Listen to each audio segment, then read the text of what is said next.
Pinky King and his prince. Warm, male lips pressed against his, a gentle hand placed on his right hip. His eyes closed, his tongue ran gently on the bottom lip of his practice partner's. The other one parted his lips just barely, allowing the pink worm to slide into his mouth. Ever so gently, he nipped the other's tongue with his teeth, receiving a low moan. Saliva dripped from his mouth as his tongue played catch with his senpais. Just as they were getting to the moon, they heard someone calling their names. Echizen-kun! Atobe-sama! It was Kachiro. Your match is starting! Reluctantly, Roma and Atobe apart. The taller of the two leaned in and pressed his forehead against Roma's and sighed. Shh! Damn, and we were just getting started, too.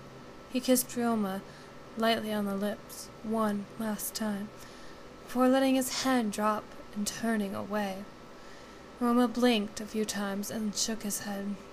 Shh, whatever, was all he said. The two of them had been secretly dating for more than a month now, and in Ryoma's mind, Atobe was the one who initiated it.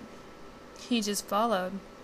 Personally, he had never cared what gender he was with. In fact, he was perfectly satisfied being alone.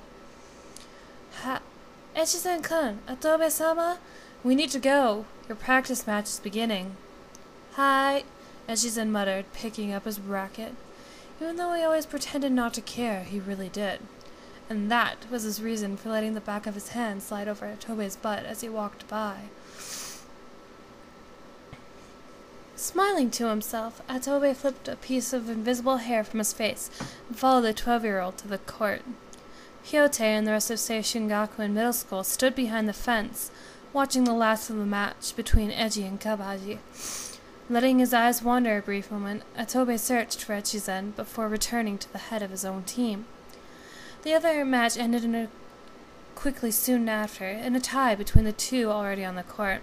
Next, the king and his prince were to play.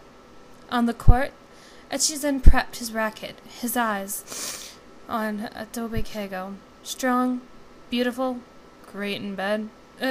Echizen thought, going red and shaking his head to clear his thoughts. Not now! Not while I'm on the court, he scolded himself, mentally hitting his head against a wall. We will now begin matches 5 and 6, Oishi called from the sidelines, his arm crossed against his chest.